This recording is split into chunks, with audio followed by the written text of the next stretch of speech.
আমাদের পাড়া, আমাদের সমস্যা, আমাদের সমাধান সম্পূর্ণ জনসাধারণের উপরেই ছেড়ে দিয়েছে।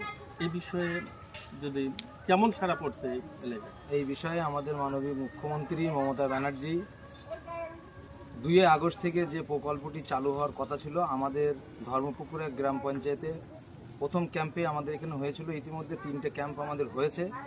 জনসাধারণের প্রচুর পরিমাণে সাড়া আছে এবং এখনও 4টি ক্যাম্প আমাদের বাকি আছে।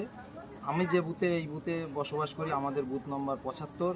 এই 75 নম্বর বুথের আগামী 17 তারিখে 17/9 তারিখে এই ক্যাম্পটি হবে মণিগ্রাম হাই স্কুলে। আপনারা আসুন এবং এই ক্যাম্পের সুবিধা মানে প্রত্যেকটা বুথে 10 লক্ষ টাকা করে আমাদের পাড়া আমাদের সমাধান।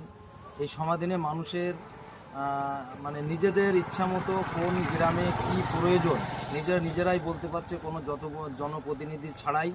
কোনো তারা নিজেদের মতন করে বলছে এবং সরকারি আধিকারিকদের দ্বারা সেই কাজগুলো, স্কিমগুলো লিপিবদ্ধ করা হচ্ছে। তারা লিখে নিয়ে আসছে এবং পরবর্তীতে আমরা জানতে পাচ্ছি 90 দিনের ভিতরেই এই কাজটি মানে সম্পূর্ণ করা হবে। এই জন্য মাননীয় মুখ্যমন্ত্রী মমতা ব্যানার্জিকে অনেক অনেক ধন্যবাদ জানাই এবং এই উন্নয়নটা সবারই ঘরে ঘরে পৌঁছে যাবে। এবং এর সাথে সাথে আরেকটা দুয়ারে সরকারের কাজটাও চলছে।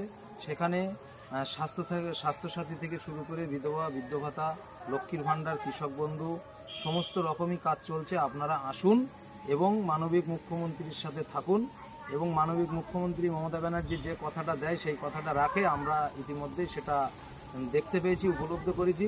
সেই জন্য আরও একবার মাননীয় মুখ্যমন্ত্রী মমতা ব্যানার্জিকে যে আমাদের করা আমাদের সমাধান এই করার জন্য আমরা অনেক অনেক ধন্যবাদ জানাই।